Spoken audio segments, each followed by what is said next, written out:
Olá pessoal, bem-vindos a mais uma aula do nosso curso básico de React.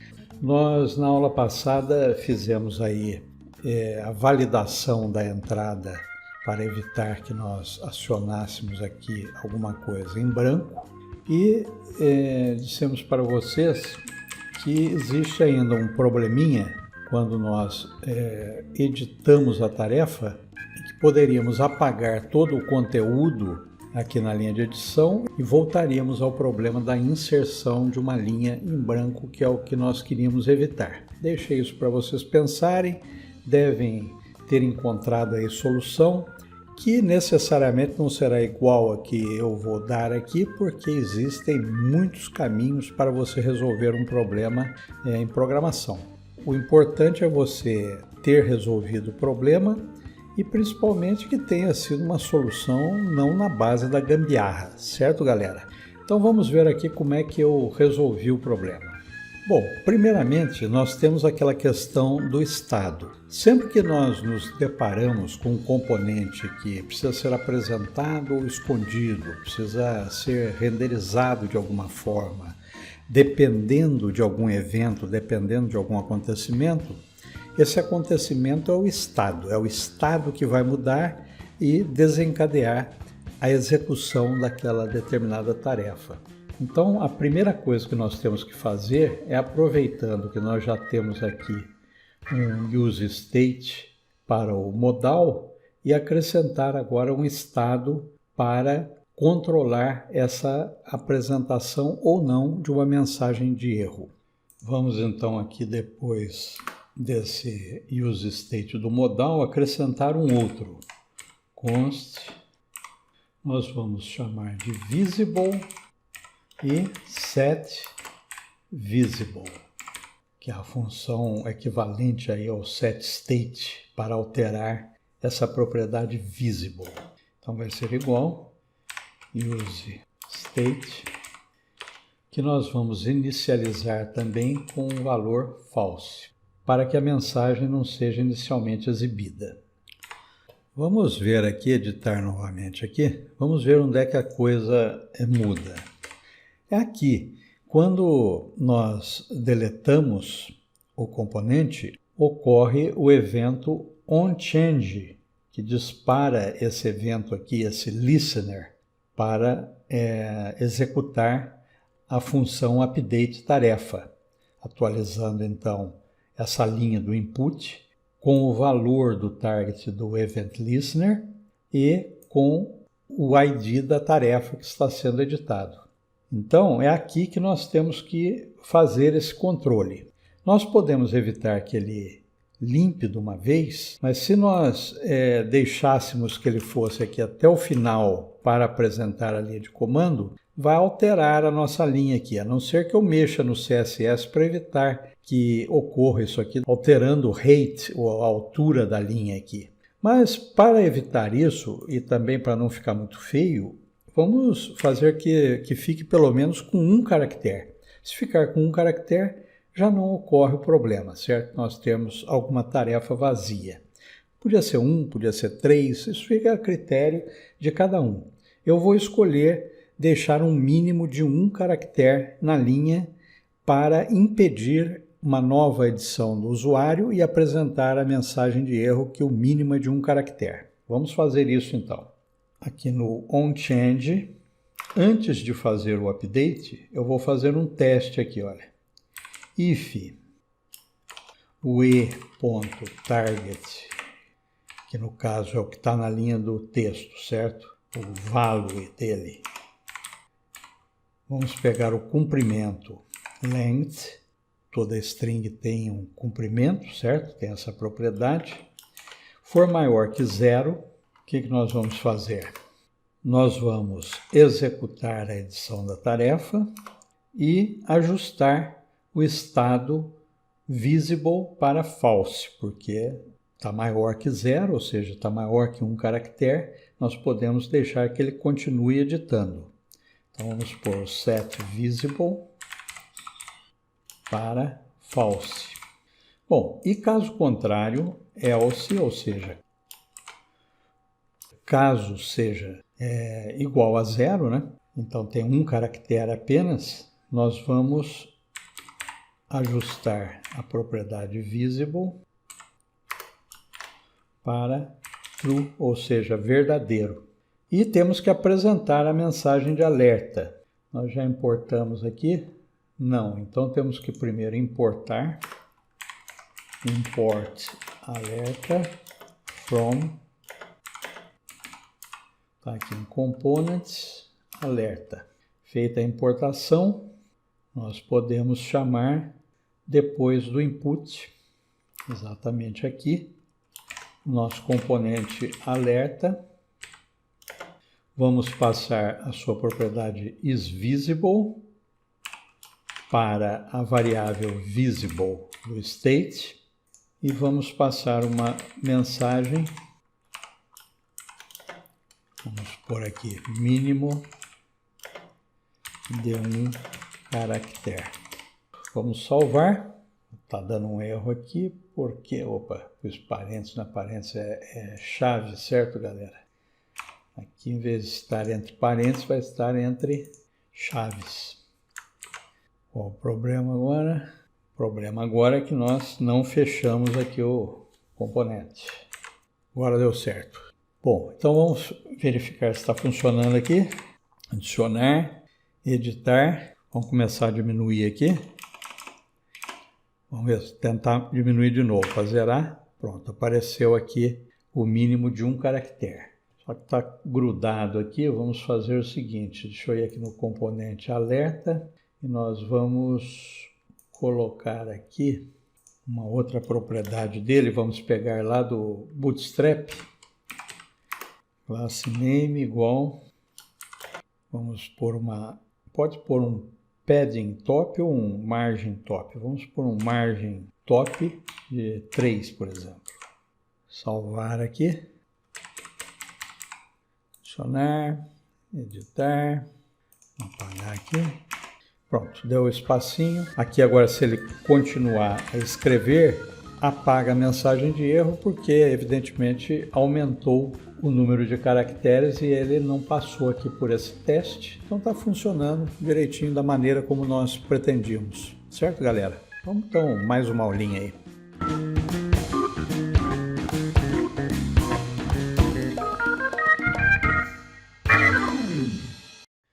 Embora essa solução que nós demos aqui, de apresentar essa mensagem que não pode ficar em branco, evitando que o usuário fique muito nervoso, ainda temos um problema aqui, porque para todos os efeitos a coisa ficou meio parada. Ele pode ficar, bom, e agora? O que eu faço?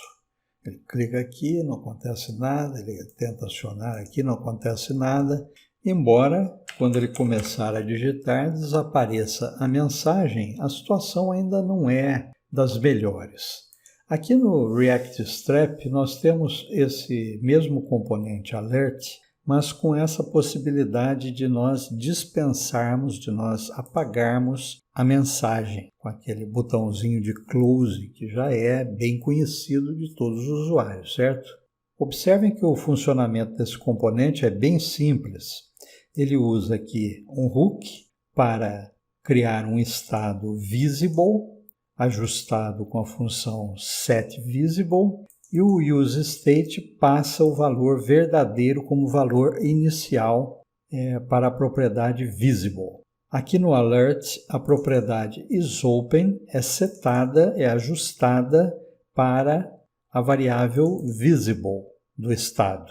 Portanto, inicialmente, vai estar sendo apresentada a mensagem de alerta. Mas nós temos também aqui uma propriedade toggle que chama essa função onDismiss. E o onDismiss, usando o setVisible, passa o estado para a condição de false e, portanto, deixa de ser mostrada a janela.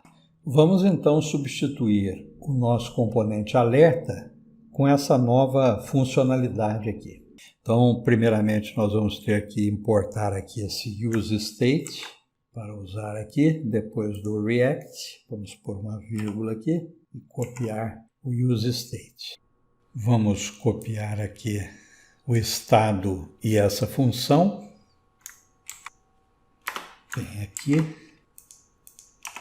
aqui no nosso alerta, em vez de ser isVisible, o isOpen nós vamos setar para a variável visible do estado. E aqui o useState, ao invés de nós inicializarmos já com verdadeiro, nós vamos inicializar com a props isVisible, que vem do componente Py que chama a mensagem de alerta. E aqui ainda falta, temos o color, temos o class name, falta a propriedade toggle para chamar aquela função onDismiss que vai fechar a janela de alerta. Aqui, em vez de ser parênteses, é chave. Então vamos salvar aqui. Vamos aqui na nossa função, vamos adicionar. Opa, não está acontecendo nada? O que estará ocorrendo? Para nós explicarmos isso, nós vamos ter que falar um pouquinho a respeito do ciclo de vida dos componentes. Vamos fazer uma pausa, depois voltamos aqui para solucionar o problema e vamos ver essa questão do ciclo de vida. Bom, pessoal, essa questão do ciclo de vida dos componentes no React é um assunto bastante complexo e nós não vamos conseguir tratar disso aqui nesta aula. Vai exigir aí talvez inclusive mais de uma aula para a gente esmiuçar bem esse assunto. Então eu vou dar uma pincelada rápida aqui por cima para vocês entenderem mais ou menos a coisa, para a gente poder voltar lá no nosso código e acertar aquele problema lá. Então deem uma lida aqui na documentação do React, eu vou deixar o link aí, nesta parte aí do estado e métodos do ciclo de vida, para vocês também formarem uma base melhor de raciocínio em cima disso, que é um assunto muito importante. E a coisa ficou ainda mais complicada porque foi exatamente nessa questão aí de ciclo de vida que o pessoal do Facebook resolveu mexer depois de muitos anos e nós vamos ter mudanças significativas aí pela frente, porque para poder trabalhar com o ciclo de vida assíncrono, eles tiveram que mexer nisso e foi exatamente daí que surgiram os tais dos hooks, que vem fazendo o maior furor aí no mundo React. Então, nós temos primeiro essa situação do ciclo de vida naquela época em que o estado só podia ser controlado no componente na forma de classes. Então, no componente em forma de classe, a primeira fase da montagem do componente é o constructor. No constructor nós definimos o estado e nós fazemos os bindings para a classe. É o único ponto, é o único lugar onde nós não podemos dar um set state, nós não podemos aplicar o set state, porque nessa fase é a fase da pureza absoluta, ou seja, não podem ocorrer efeitos colaterais. Dentro do constructor é o único lugar onde você pode acessar o estado diretamente. Se você usasse o setState, você iria renderizar novamente, fazer o update do DOM e das refs, você estaria então gerando esses efeitos colaterais, o que não pode nessa fase. Uma coisa super importante é entender que o constructor só é executado uma vez no momento em que o componente é instanciado. Então, embora ele esteja dentro do ciclo de vida do componente, ele só vai ser executado uma vez. Por isso que, embora você possa inserir uma props dentro do constructor, isso não é aconselhável, porque se o componente de onde vem as props alterar, o seu componente não vai ser atualizado, porque o constructor foi executado apenas uma vez. É mais ou menos isso que está acontecendo lá no nosso aplicativo. Vejam nesse outro slide, eu coloquei aqui, eu acho que fica mais claro, né? Essa fase então de renderização é uma fase pura, sem efeitos colaterais. Ela pode ser pausada, abortada ou reiniciada pelo React. Então aqui nós temos o constructor, que nós já falamos dele. Depois nós temos aqui o update do componente, pelo setState, props, etc. E aí vamos para o render. Vamos falar desse ciclo de vida. Bom, e o que vem a ser então esse negócio de função pura? Função pura é o seguinte, é aquela função que recebe os elementos, mas não pode modificar mais nada fora. Ou seja, uma função render, ela só pode retornar um elemento JSX ou um primitivo JavaScript, mas ela não pode, por exemplo, chamar um setState. Você não pode fazer o setState dentro da função render, porque o setState vai atualizar o estado, renderizar novamente e você vai entrar aí num loop infinito. Então, para você fazer coisas fora do render, é que existem o component de mount, por exemplo, onde você quer fazer uma chamada para uma API, para pegar os dados da API. Onde é que você vai fazer isso se você não pode fazer dentro do render? Exatamente no método component de mount. E para essas interações fora do componente é que existem esses 3 métodos. Só que tem um detalhe aí. Esses métodos, em virtude daquela mexida que eu falei que o pessoal do Facebook fez, eles estão se tornando obsoletos. E você já deve precedê-los daqui para frente com esse prefixo unsafe underline, põe na frente da chamada do método, por exemplo, unsafe underline component did mount, se você for utilizar esse método. Existem 2 métodos novos que foram criados, que é o getDerivedState from props, getSnapshot before update. Coisa meio complicada, galera, nós vamos voltar nisso tudo. Mas eu acho que vocês perceberam, vou voltar aqui nesse slide, que a questão toda é que nós temos aquela inicialização do componente feita uma única vez no constructor, e nesta fase do constructor do render, nós não podemos ter nenhuma modificação no ambiente externo, exatamente para evitar efeitos colaterais no seu objeto, no seu componente. Bom, e nos componentes funcionais, como é que fica? Nos componentes funcionais, nós não vamos ter aqueles métodos. Então, nós temos os hooks. E um deles é esse useEffect. Ele exatamente vai corresponder mais ou menos ao que fazia o component didMount, que o component amount, ou seja, aqueles métodos que existiam para as classes. Eu sei que nós passamos muito rapidamente em cima de tudo isso. Eu prometo para vocês que mais adiante nós vamos voltar a essa questão. Vocês já vão estudando por aí na documentação, porque o assunto realmente não é muito fácil, não. Mas com um pouquinho de esforço vai dar para vocês entenderem e talvez fique mais claro quando nós voltarmos lá no nosso aplicativo e vermos como é que isso está funcionando na prática.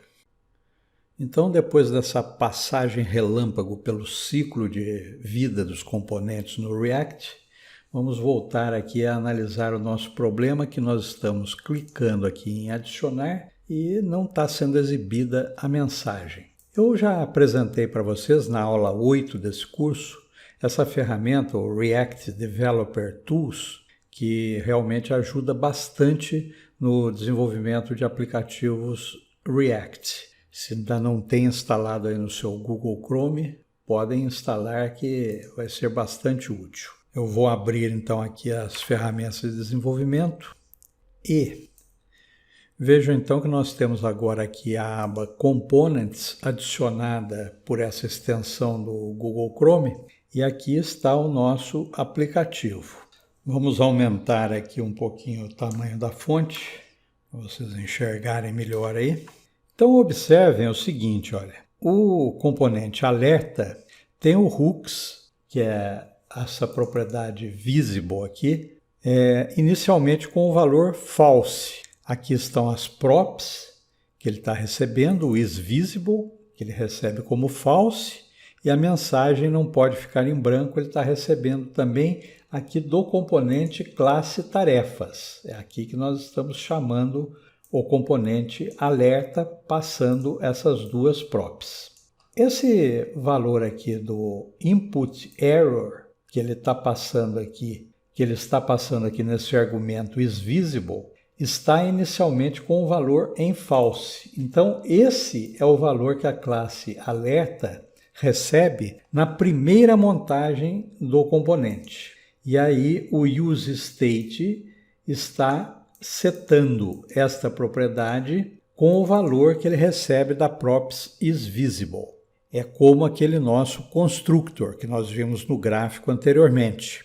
E eu falei que o constructor ele é executado uma única vez. Por isso que, quando o componente monta, ele recebe essa propriedade isVisible como falsa e ajusta o isOpen aqui para a propriedade visible, ou seja, o isOpen está falso, a mensagem não é apresentada. Quando nós clicamos novamente, vejam o que acontece aqui com o isVisible, que está em false aqui nas props. Eu vou adicionar aqui. Então, o isVisible das props passou para true, porque realmente nós estamos fazendo aquele teste e quando está vazio, aquele input error passa a ser true. Só que o hooks aqui, o state do hooks, que é o visible, continua como false, porque nós não temos nenhuma função passando o isVisible para o setVisible, transformar o estado em true. Como é que nós fazemos isso? Usando aquele tal do useEffect que eu mostrei para vocês lá dos hooks. Eu vou ter que importar ele aqui, junto com o useState, useEffect. Aqui nós vamos chamar através de uma função, passando então o setVisible para o isVisible. Quando nós não passamos nenhum outro argumento aqui num array do useEffect, ele seria executado uma única vez, mas nós queremos que o setVisible para a props isVisible seja executado toda vez que o isVisible mudar. Então nós colocamos o isVisible aqui, dentro das colchetes aqui. Esse parâmetro vai fazer com que o useEffect seja invocado toda vez que o isVisible mudar. Então agora vamos salvar aqui e vamos ver como é que a coisa se comporta. Então inicialmente eu tenho vazio, vou clicar aqui, olha lá, o isVisible da props passou para true e o state do hooks, que é o visible aqui, passou também para true porque o useEffect está invocando aqui a setVisible para ajustar o visible para a props isVisible. Certo, galera? Quando nós clicamos aqui, olha lá, o state voltou a ser false. Se eu digitar alguma coisa, nada muda, false, false. Se eu tentar adicionar novamente, olha lá, o isVisible da props passou para true e o state passou para true graças ao useEffect. E nós vamos ficando por aqui depois dessa longa aula. Eu sei que essa questão de ciclo de vida dos componentes não é muito fácil e nós vamos voltar a esse assunto, vamos tentar esmiuçar isso um pouco melhor, mas já deu para vocês terem esse primeiro contato. Vão lá na documentação, vão estudando, vendo outro material aí a respeito, para ficarem craques no assunto, certo, galera? Eu agradeço aí a presença de vocês em mais essa aula, espero que tenham gostado, não deixe aí de dar o seu like, de compartilhar principalmente, para que mais gente possa aproveitar esse material. E todos os links vocês encontrarão aí na descrição do vídeo, inclusive para o meu repositório no GitHub, onde tem todo esse código que nós estamos usando nas aulas. Obrigado, pessoal! Vejo vocês na próxima!